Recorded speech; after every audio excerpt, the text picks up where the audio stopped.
other game that really is going to shake up and really kind of define the SEC picture this coming season, that is the belle of the ball, the Kentucky Wildcats. They go to Georgia to face the Georgia Bulldogs. Georgia, of course, coming off that emotional win over Auburn.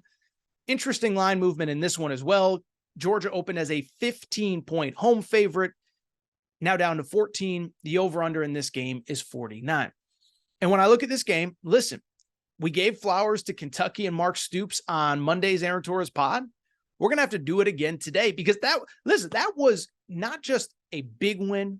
That was a historic win from the perspective that I don't think anyone listening to this show, watching the show, whatever, has ever seen Kentucky absolutely manhandle the Florida Gators like that.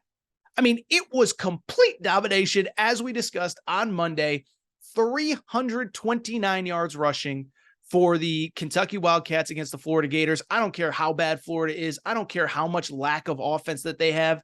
That is not, Florida should never be giving up 329 yards rushing to an SEC opponent, 9 yards per carry. Ray Davis kind of becomes a national household name.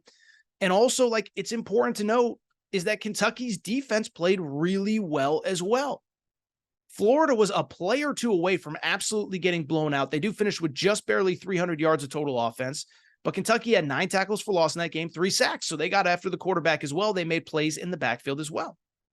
And so I look at that game, as I said, it was as much of a Kentucky butt kicking as any of us could have seen or imagined.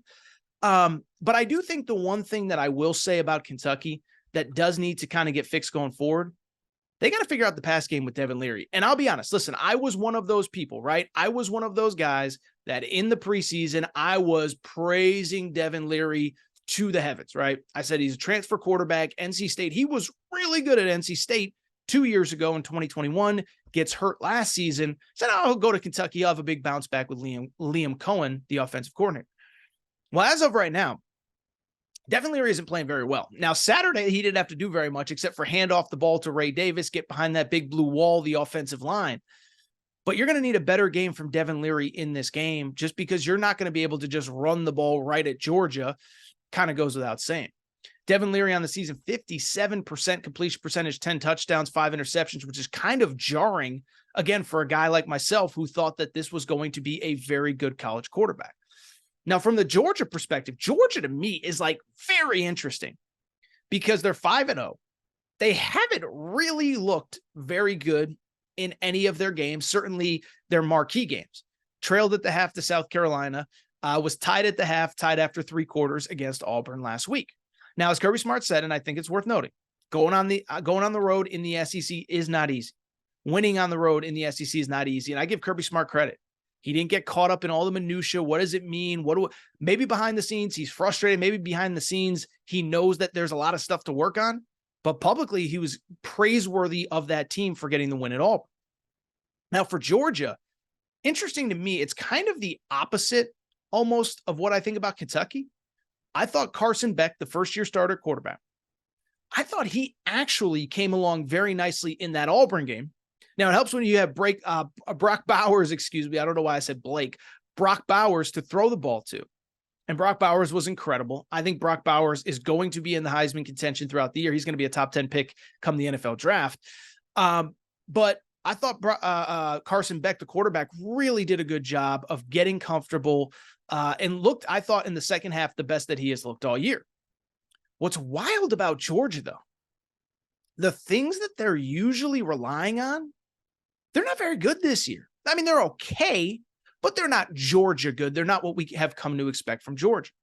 Just for fun, I looked it up, okay? So Georgia's run game has always kind of been their signature thing. And I think with Stetson Bennett last year, they had to rely on it less. But last year, they ranked in the top 20 nationally in rush offense. They were 19th nationally in rush offense a season ago. This year, they rank 79th nationally in rushing offense, okay?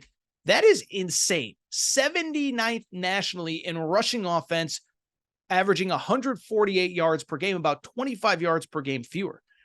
Here's the crazy part, though. Their run defense has not been good. And this is the team, Georgia, right? Like we always talk about Georgia, all those big guys up front, all that physicality, all that toughness, all that skill. You know that Georgia right now, and you would sit here and say that's not that bad. They rank 39th nationally in rush defense. That sounds, oh, that's not bad. That's awesome. Top 40 nationally, that's good. Here's the thing. Go back to 2022, 2021, 2020, and 2019. You know what Georgia had in common in all 4 years between 2019 and 2022? They ranked either number 1 or number 2 nationally in rush defense, giving up about somewhere between 73 and 77 yards per game in all 4 seasons. And so I bring it up because they're averaging about 50 yards per less rushing on the ground, and like 75, they're giving up 75 more yards on the ground per game as well.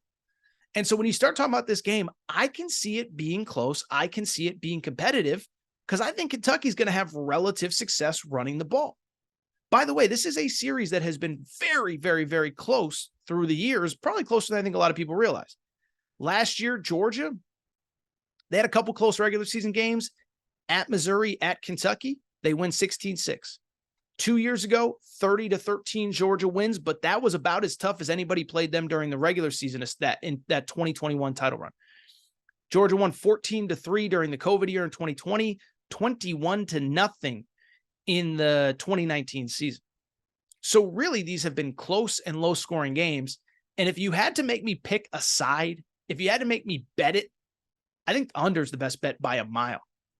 Kentucky, they always, even with the star quarterbacks, always played close, always play low scoring on the road in the SEC. For fun, I looked it up.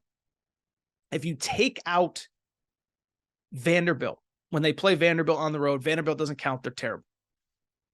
Every single game that Kentucky has played on the road since the start of last season in the SEC has gone under 50 points. One hit 50 exactly. That was Tennessee last year. They lost 44-6. Hendon Hooker was incredible. But from the Kentucky perspective, they play close, low-scoring games on the road, and this is a close, low-scoring series. So if you're asking me to pick the game, I'll say Georgia wins somewhere in the neighborhood of 23-14. I like the Kentucky spread bet, but I like the under bet even more. I think this is close and competitive. It's hard for me to pick against Georgia at home, especially coming off a tough road win. But I think Kentucky shows again that they are a great program, a great team, ascending team. I just think it's a lot to ask to go on between the hedges and win this game.